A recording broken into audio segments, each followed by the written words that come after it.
Hello and welcome to Be Here Now, the Peaceful Empowerment Work Show. We are live on WGSN. I just started rolling off the top of my head. We are live on the newsstreamingnetwork.com, home of goingboldmedia.com, goingsolomedia.com, and WGSN-DB Going Solo Network Radio. I'm a little nervous because we have the producer and founder of our network here with us today as a guest and guest co-host, Miss Cece Shatz. Thank you so much for joining us today. Oh, it is my delight, my delight. Yeah, she's not used to being on this side of the program, so we're going to have some fun asking some questions of her and finding out how she was able to turn her pain into this passion and the work that she does. But before that, we are going to, as you can see, Janice is not with us today. She is working. So Janice, we miss you. Yes. And we'll start right off with some good news. And Janice isn't here to ring us in. So I have, actually, it was a gift from Janice, a musical instrument myself. So everybody take a deep breath in through your nose, out through your mouth. And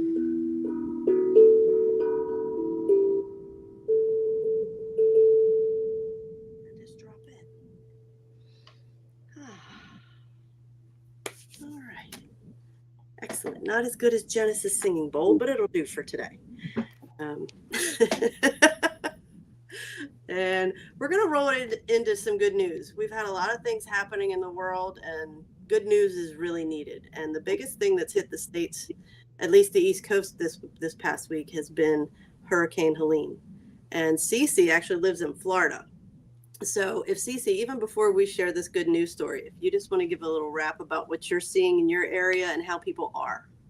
Oh, yeah. Tremendous amount of devastation.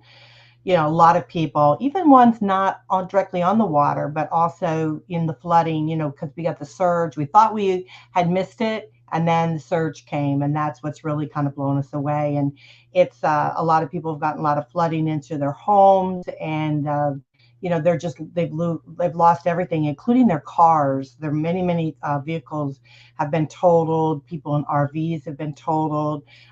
So it has been a lot of devastation. You'll just drive around and you'll see everybody's belongings out on the side of the road. Just all their rugs, their carpets, their furniture, everything they own is out there. It's just it's just terrible. And then also, the South Carolina and through to Tennessee without electricity. I mean, they're suffering.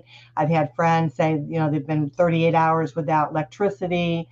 So when you think about being without electricity, you've lost, all the food in your freezer. You've lost a lot of stuff, a lot of spoilage, a lot of different things that have happened around. It's a tough time for many people. But I love the idea that you've got a joy-filled story for us, because sometimes I think in these times of devastation and difficulties, we have to really celebrate and be grateful for the wonderful things that do happen. People come together, help each other, and then this wonderful story that you're going to share with us. So I'm delighted about that. Good. Thank you for giving us your insight. Yeah, North Carolina too. We're here in North Carolina, parts of Virginia, West Virginia. The surge and I don't believe they were expecting it to come as far inland as it did. Yeah. And it caught a lot of people by surprise, and it flooded areas that aren't flood zones. So right. There was a lot of people that weren't prepared because they didn't know. So so we have this good news story. There's a lot of good things going on. I always love that quote from Mr. Rogers: when there's time of turmoil, look for the helpers. And there's an awful lot of helpers coming to call and doing what they can to gather supplies. I saw that there was a convoy of donkeys that they had going through the mountains to deliver goods and things like that. So there's an awful lot of good stuff going on there. And we just have this one story for you. And this is Davy Jones. He is the father of Elizabeth, and Elizabeth was set to get married on Sunday.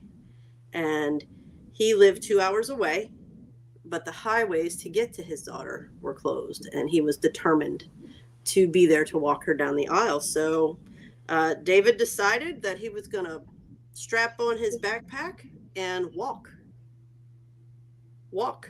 to get to his daughter so he could be there to walk her down the aisle. So he packed a shaving kit, underwear, socks, and a windbreaker, and off he went. He's a marathoner, so he's pretty fit, but he said he came across some challenges that he never expected to come across. He even ended up in a sinkhole.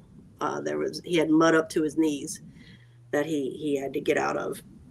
So yeah, he took off on this long journey and ended up walking between walking, and then he did get some help and support from a police officer that saw him and heard his story, picked him up, and took him the rest of the way. But it was a 12-hour ordeal, and he got there, showered up, put on his tuxedo, and was walking his daughter down the aisle. So he decided that there wasn't anything that was going to stop him, and his determination and pure will got him there. And of course, with the help of his friend, the police officer, he was able to make it.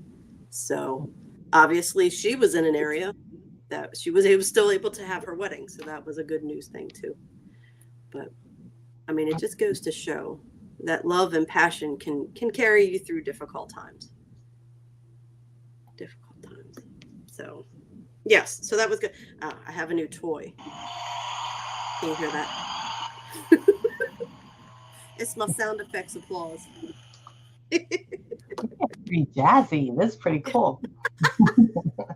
All right, moving right along. Our next attitude is everything. We got our weekly affirmation, and it's funny because I saw this affirmation and I loved it, and it made me think about mirror work. And whenever you talk about mirror work, people are like, "Oh, I hate mirror work." But when you can look at yourself in the mirror and say these affirmations, look directly into your eyes, you're sending a message to that subconscious thought that you're ready to shift your line of thinking and rewire things. So I let my dreams be bigger than my fears and my actions louder than my words. I'm finding that you can tell an awful lot about people and yourself, myself mainly. I was checking in to see, are my words and my actions aligned? Mm-hmm. Words, action, and energy. Is it all aligned? Mm-hmm. So, yeah, this is a good one because a lot of people, with everything shifting and changing in the world, I know I'm one that didn't allow myself to dream big. And I find myself allowing myself to daydream and think bigger. And I feel like, Cece, you've been doing the same thing. Correct me if I'm wrong. Yeah, absolutely. Absolutely. My mom used to always say, walk the walk, Absolutely. Walk the walk. Yeah. Yeah, I would always, my daughter is a really good basketball player. When she was growing up, I'd always say, you don't have to brag about how good you are. You show people by how you play, right. And my favorite quote, a lion doesn't have to roar to prove he's a lion. That's right. Yeah, absolutely. Yeah. Okay.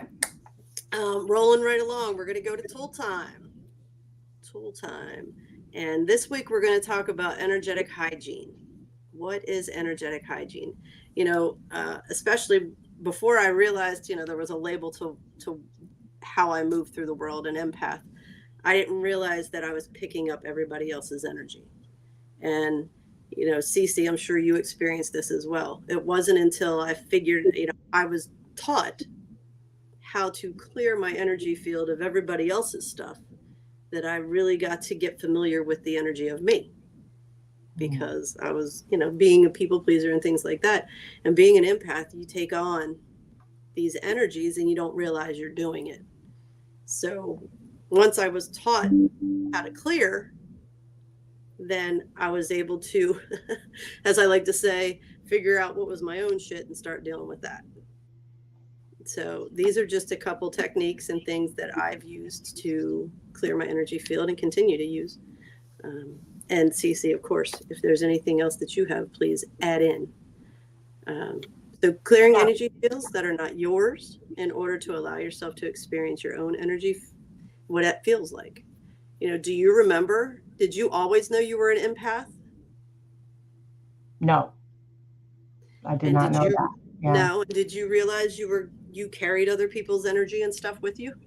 Yeah, yeah. And I still struggle. I mean, just the other day, because of all of this that's happening here with the storm and everything, I still struggle tremendously on the feeling other people's pain. Yeah. And I didn't know what it was. I didn't know how to handle it, or really how to get rid of it. And Hmm. so it was really all new to me. But then when I started realizing what it was, that I could turn this that I have into helping someone. Hmm. When I realized that I can meet someone, and all they have to do, and sometimes they don't even have to touch me, but if they touch me, I can feel the energy completely. But Hmm. but I can just be in their presence a lot of time and know that they're suffering, and they will start talking to me. I don't know how it happens. They just start, they'll be like totally across the room, and next thing I know, they'll come, I'll be surrounded, and people will start telling me their troubles, or their, problems. So You yeah. you have that magnetic energy that feels very Mhm. safe and welcoming. Mhm. Yeah. Yeah. So, yeah, and I know it is difficult, especially when you have so much that's going on. I was feeling the overwhelm of the collective this week, earlier Mhm. this week. And, it's, you got to remember your tools. It's funny. I've been burning incense all week. I've been listening to uplifting music and things like that, um, because I understood that it wasn't mine. And that's where you have to feel your own energy before you can know when some other energy is influencing it. So that's what Mhm. this energetic hygiene is about. You set the intention and declare that you no longer carry the energies that aren't yours, um, and set the intention and declare that you don't want to carry the energies that are yours but no longer serve you. Because we're moving through, and we constantly, whether we know it or not, are growing and evolving. Yes, there are patterns that we repeat, but more and more we're realizing what they are. And we don't want to keep repeating those old patterns that don't serve us anymore. So, first, intention is everything in this healing work. Set the intention and declare that you no longer want to carry these things. Um, in Reiki, we also teach about, um, I cannot never pronounce it correctly. Kinyuku. It's dry bathing, where you literally take your right hand, put it on your left shoulder, and you go down across your body to your hip. You do the left on the right shoulder and down across, and then you sweep your arms. And you do that 3 times, and that helps clear the energy, any energy that is not yours, any energy that is not welcome. Shower meditations, whenever you're in the shower, setting the intention and asking that all energies that are not yours and no longer serve you be washed away. Soak in an Epsom salts bath. Burn incense. And, I don't know a ton about crystals, but I do wear a selenite crystal. And I have big selenite wands that I use during my in my healing practice to help clear your energy field. It removes negative energy. It promotes peace and calm, mental clarity and well-being, and it's a charging crystal. So you can put other crystals on it to charge it and clear the energies of the crystals as well. But these are some tools that I've used to help. Once I realized the energy that was mine, I can feel the influences of others, and you want to clear them away.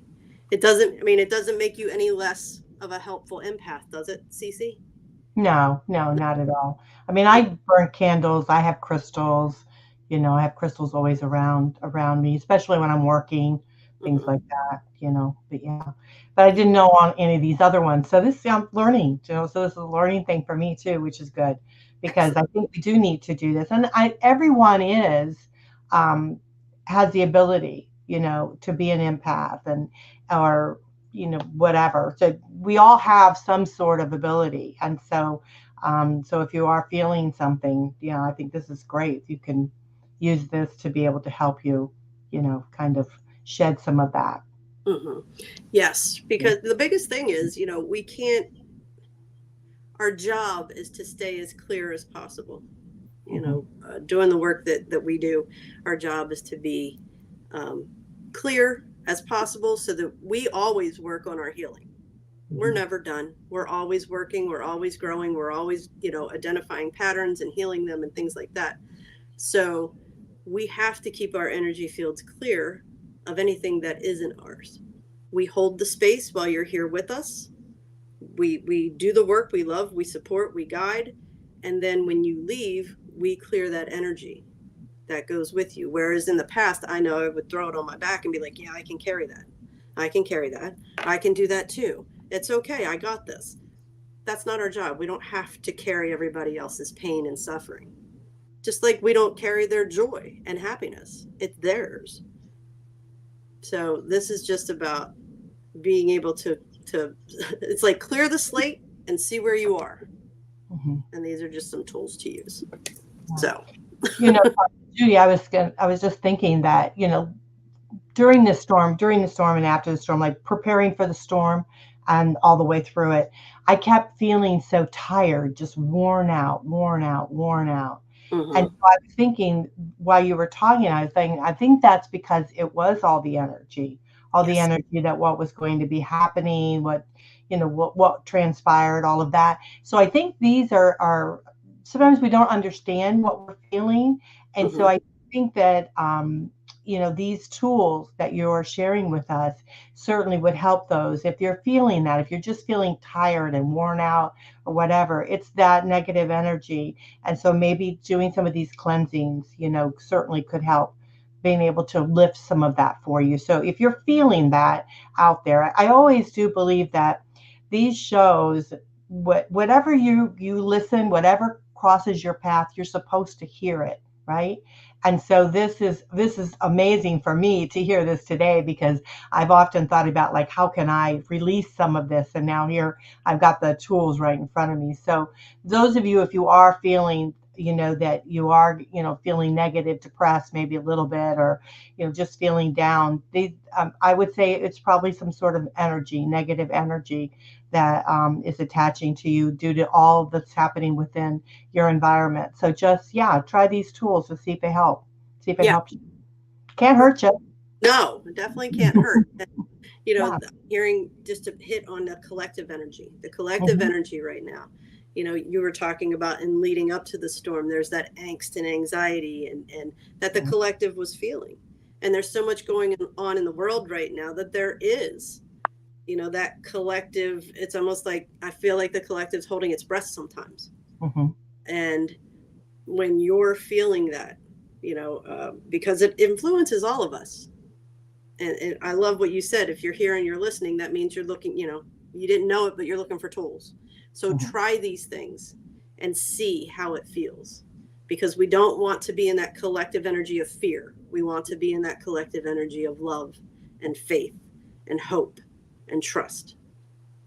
Okay. And we can only get to that when we clear all the other influences off and see what we're working with. Right. So excellent. Excellent. All right.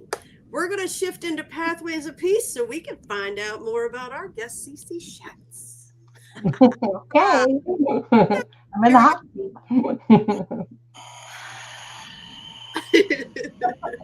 I like that. I think we do have some sounds on the platform too we can use. I didn't realize that, but if you like it, we'll incorporate that. All right. Awesome. Okay. So, Miss Cece, where were you born and raised? Well, it's funny because I was born in Elkhart, Indiana, but I was actually raised in Michigan. So Elkhart was the closest hospital. And so I was born there. I'm a Hoosier. So I've been told since I was born in Indiana. But we lived in Michigan. We lived in Michigan until high school, junior high. And I was devastated when my father said we were moving to Florida.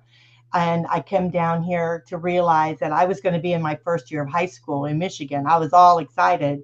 I was going to be a big shot, right, going to high school. And then I come down here and I'm still in junior high. I was just like, oh, my gosh. Oh, no. I was devastated. I couldn't believe it. Then my father says to me, my father did not tell me the truth, okay? So when I found that out, I was so upset. And he said, well, you can wear your bathing suit to school. Don't worry. They love it in Florida. I get to Florida. I said to my mom, I said, I don't think that's true, Mom. But And so we get to Florida, sure enough, you can't wear, bathing suit to school. So it's like, my father would just do whatever, he'd say whatever to keep us going, but he was hysterical. But yeah, but I come from a big family. I have five other siblings, but yeah, so I'm kind of like the middle one. So kind of squished in there a little bit with my sister. We're the middle. So it was two, and two. So my older brother and sister, about 10, 11 years older than me. And then there was my sister Sherry and myself. Then another 10, 11 years, my mother had two more children. So I don't know what happened in the 10, 11 years, but yeah. And then she had more children. So yeah. Okay. Now, are you all close? No, I wish we were. We're not all that close, unfortunately. I have a brother and sister up in Michigan, and I'm closer to my brother. And then my sister, I was close to her, Sherry, and she's passed away. And then I have a brother and a sister here. And I hate to say I used to be close to my sister, but I'm not now. We seem to have kind of drifted. But I am close to my brother. So yeah. So Okay. it's just one of those family dynamics, it's a hit or miss. But, Okay.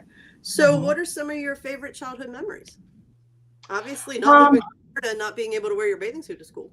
yeah, I know. That was very depressing. I mean, I couldn't believe it. But I had a lot of fun things. My father used to do a lot of stuff with us, which, he was always joy and very daredevil kind of thing. But he would get on a mini bike, right? And during the winter, and he had like chains he'd put on the tires so he wouldn't squish around. But he'd tie a sled on the back of it, and four of us would get on there and hang on, and we would fight over who. I did not want to be the last one on the sled because the last one on the sled usually falls off. First one off. Yeah, so they would fight over who could be the last person on the sled, but I didn't want to be because I'm always conservative, so I wanted to be up more, hanging on in the middle, stuck. So yeah. So that was one of my fun things. Ice skating. I used to love to ice skate, and then swimming because we lived on the lake. I was a big swimmer. I used to swim every day during the summer. My mother would blackmail us with chores that we had to have them done before we could go swimming. So I used to love that. And then I moved here to Florida, and there was a lot of great things. We have the beach. We have a lot of fun things here. So, yeah. So I'm lucky. I was raised in both areas that has a lot of fun things to do. And yeah, and when we moved here, I was learning how to ski. But then, I didn't do that very well here, and I didn't do it very well there. So yeah, I can't water ski. I ski on my face, so I can't do it. So yeah, I'm really bad. But yeah, but we had a lot of fun. So we did a lot of outdoor things, growing up. So yeah, my mother wanted us out of the house. I think, when we're in the house, we're messing it up. Yeah, when I grew up, it was same thing. You're out of the house by 9. You came back for dinner. Yeah. You did, and you had to leave the house before the light came on, before the outside light came on. Yeah, I'm from that generation. Yeah, when the outside light comes on, you got to be in the house. Yep. Yeah.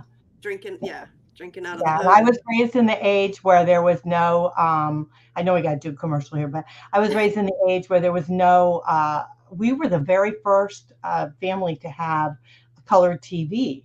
We had party line telephone. We had, we didn't have any of these kind of things. We had rabbit ears on our thing. We had a stereo that was within our TV. But I was big in the records, music. I love music, so I got a record player when I was little, and so I really enjoyed that very much. But yeah, so I'm from the age where we didn't really have much, and I read a lot.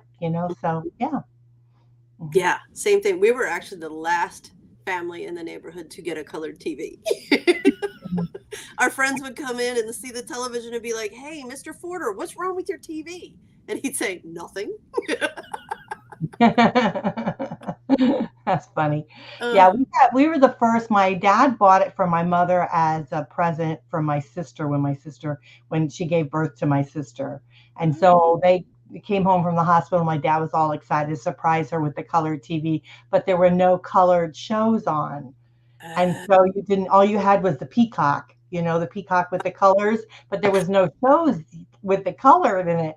And so, and then I remember people would be coming over to our house all the time. And my mother would say, oh gosh, I wish we didn't have this TV set, because people would be coming over all the time. And, my sister was a baby, and it was like, oh, she didn't want company over all the time. So but they were people, right? People persons, like they like to have a lot of, especially my father liked to have a lot of people over, very entertaining, that kind of thing. So our house was always a swinging door. There was always people there. And my mother always wanted all the neighborhood kids to play at our house because she wanted to keep an eye on us. So we were always the house where all the kids played. So Yeah.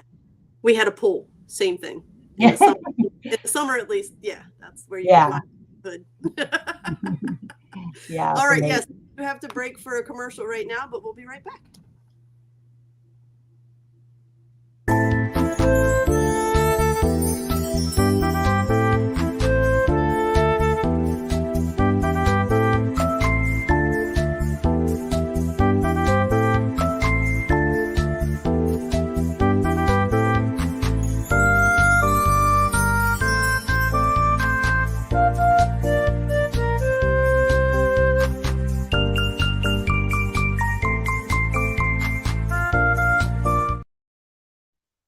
And welcome back to Be Here Now, the Peaceful Empowerment Work Show. We are here with our special guest, Miss Cece Shatz.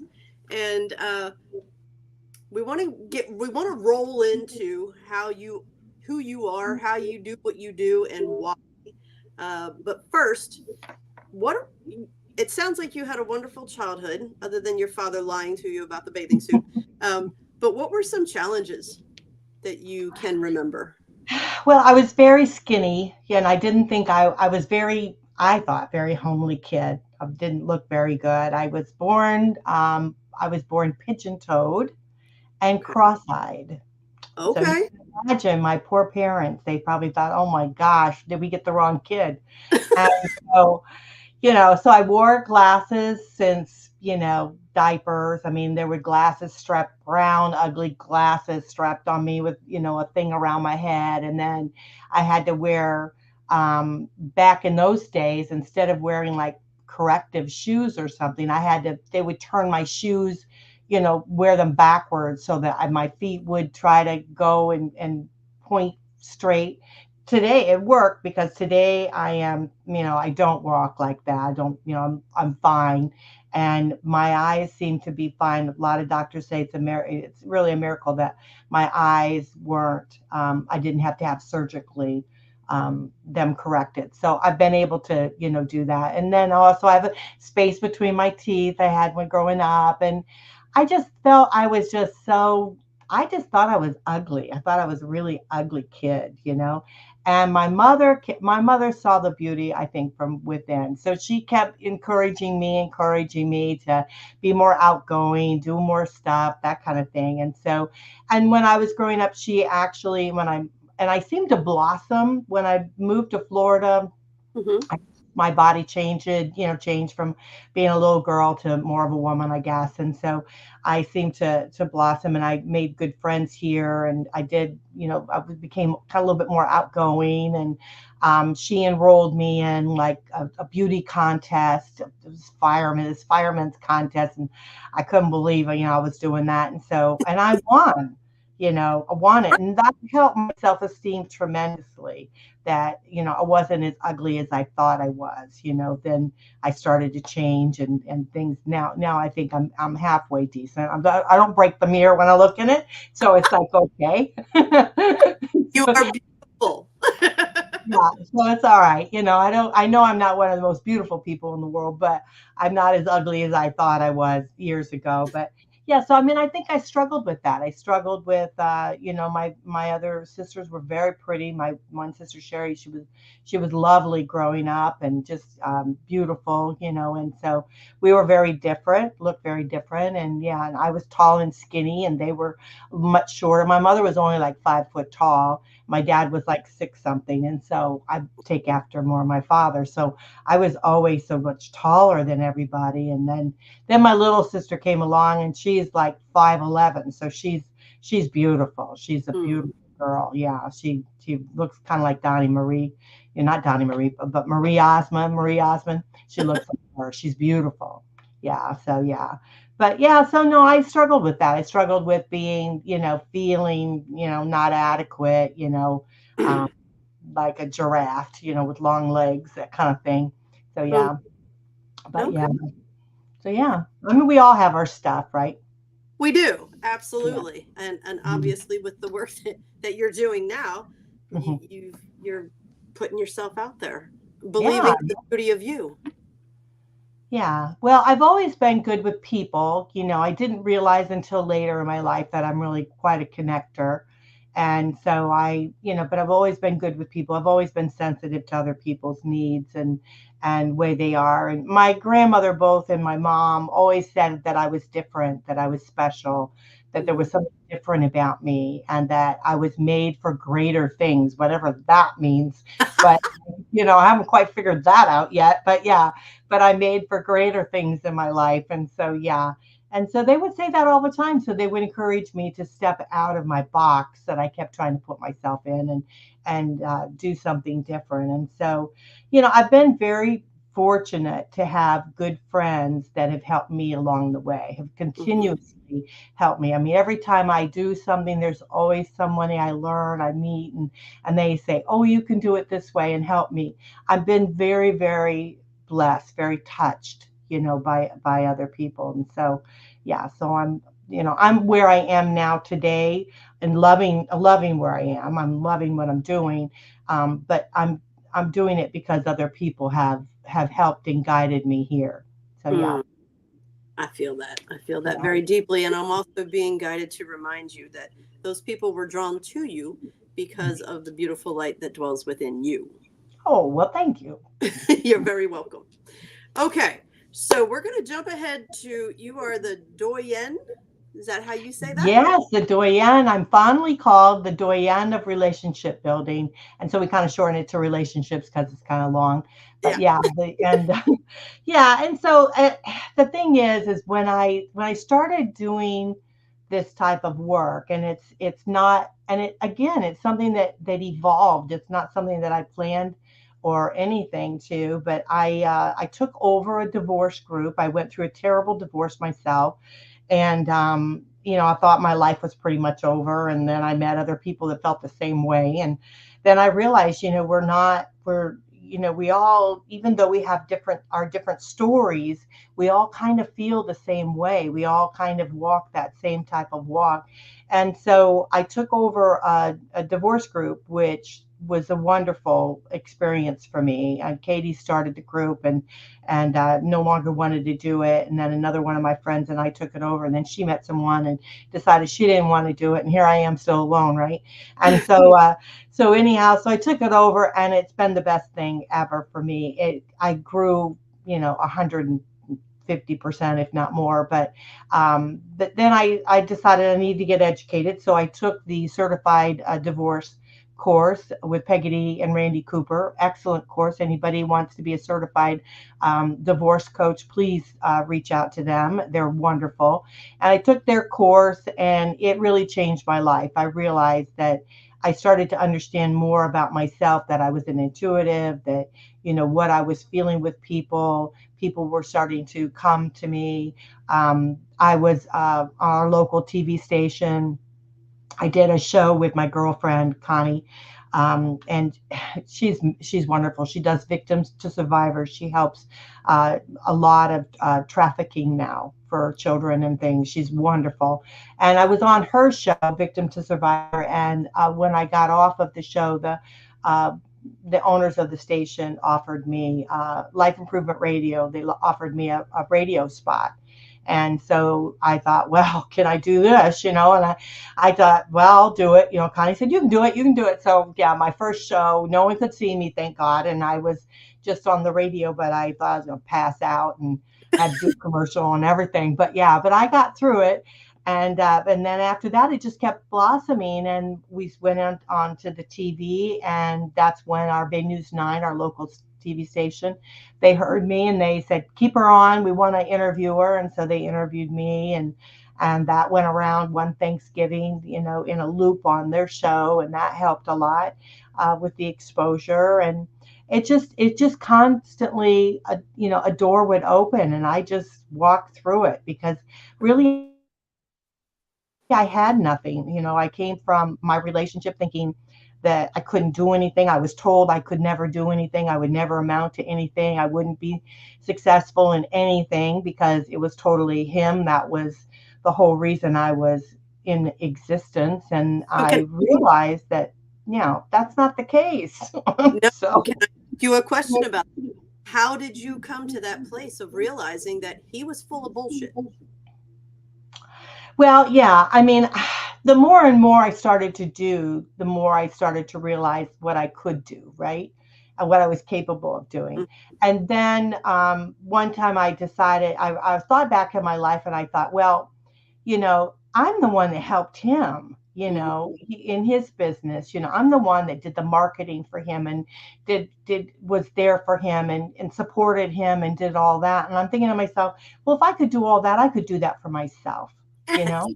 And so, screw it, I'll show you. And that was another thing is I got that attitude, like, I hate to say it on, but fuck you, I'll show you, and I shouldn't say that, but that's the truth. I thought, I'm gonna survive, and I'm gonna show you. If you think I can't do it, I can't survive, I'm gonna show you I can. And that I got that attitude, which is you know what? funky. That's what sparked it, though. There always Mhm. has to be something to spark it. And if that's what it took, fantastic, because it gave you the courage to say yes. Yeah. Yeah. So now I say yes to just about anything. I am dating, so I'm going to say that just about anything. I'll say yes to. But I'm like, why not? Let's go for it. And what is so beautiful now in the time that we live in with the internet and everything is that there's so many opportunities for us that we should never close the door. I mean, when I started this, they wanted me to go into regular FM TV, regular TV, right? And it was so expensive.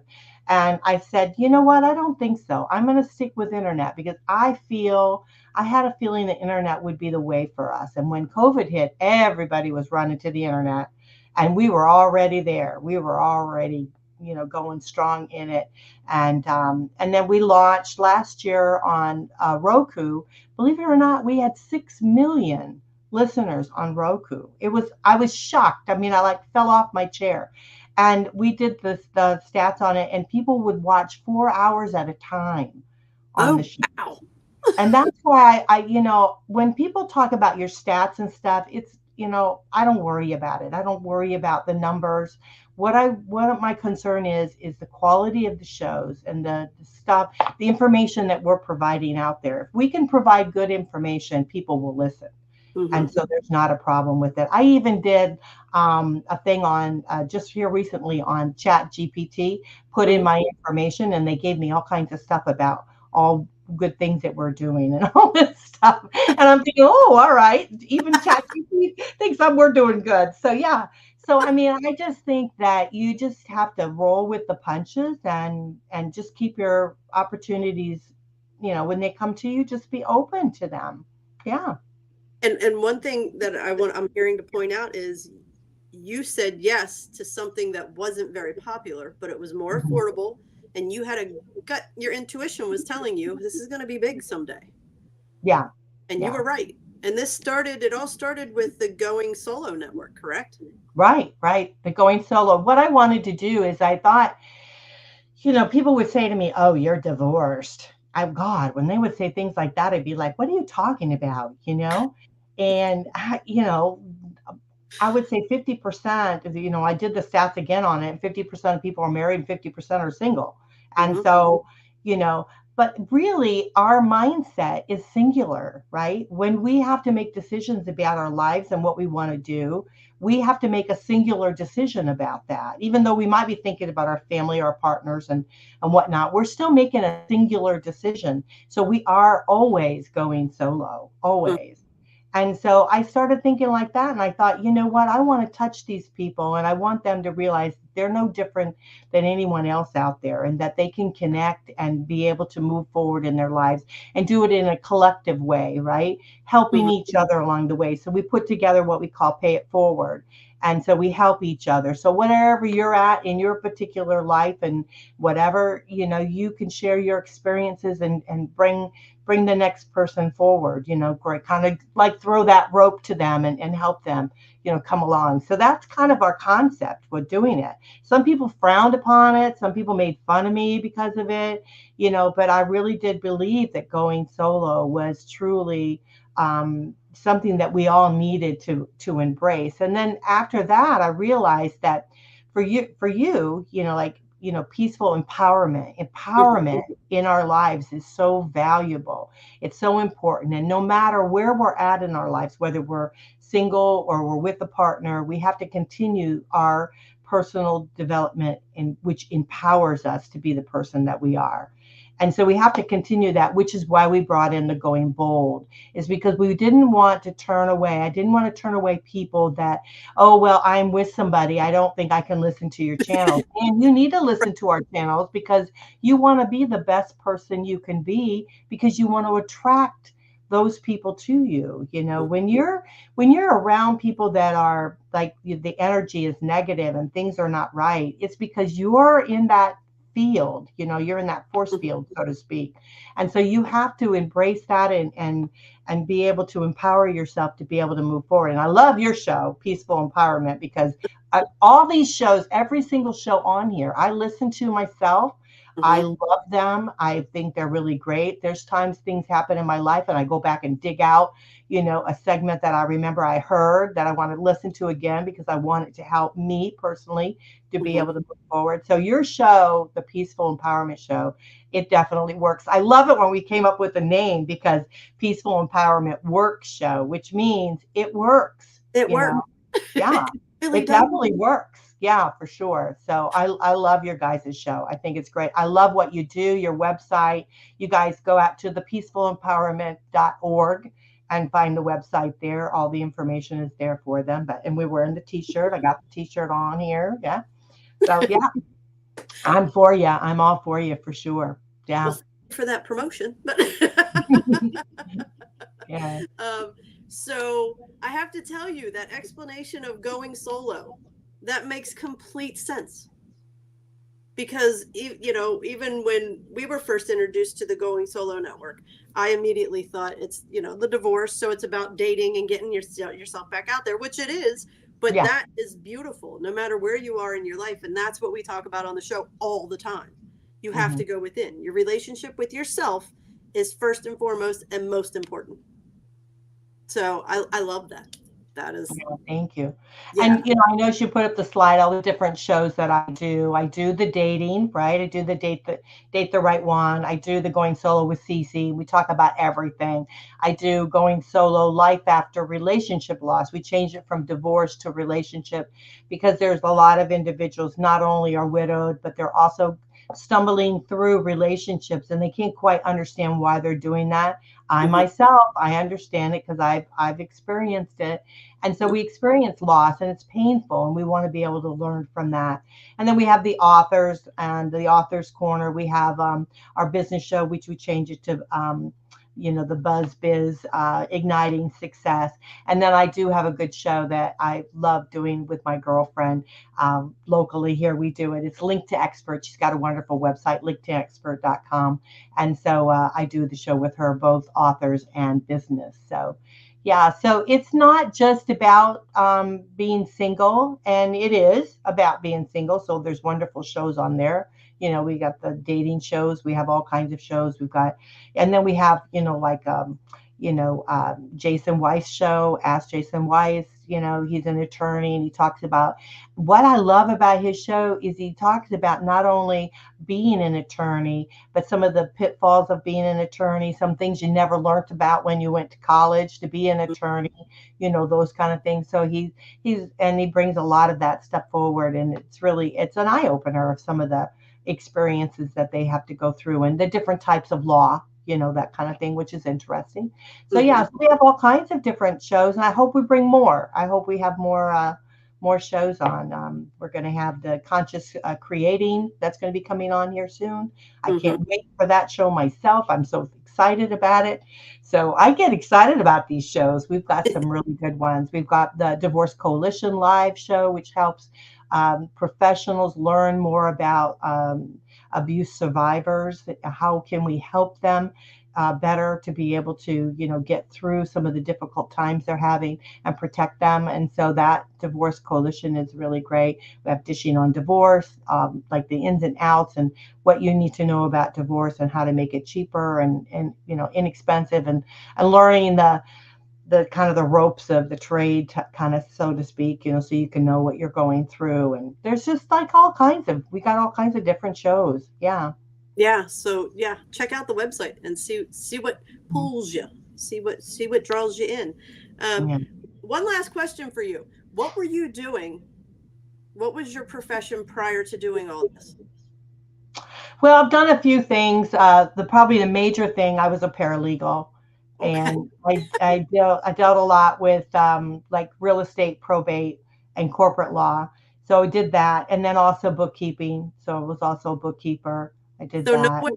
any of that training would you ever dream you would be running? No, no. And I will share a funny story. I went after my divorce. A bunch of girls, we got together, and we wanted to get a reading, right? And so we got a reading from, and she's actually great. She's Karen Rosenberg. If anybody wants to do a reading with her, Karen Rosenberg. So anyhow, I go into this. All my girlfriends going. I'm nervous, thinking, what the heck is my future going to be? It's a mess now. What is it gonna be? And I was so scared to find out what was going to happen. And I come in and she goes, oh, your aura, you're going to be all, she starts all this stuff. You're going to be on radio. You're going to be on TV. You're going to be on all this stuff. And, and I'm thinking, is she crazy? I mean, I thought, boy, this is the biggest waste of money I've ever had.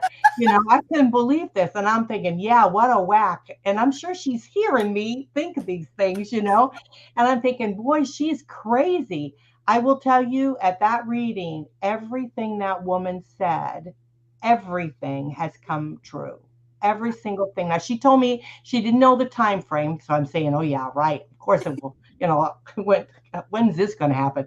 But she told me all this stuff, and she told me about how I was going to have these groups and how I was going to do different things. And I have a singles group, I have a travel group.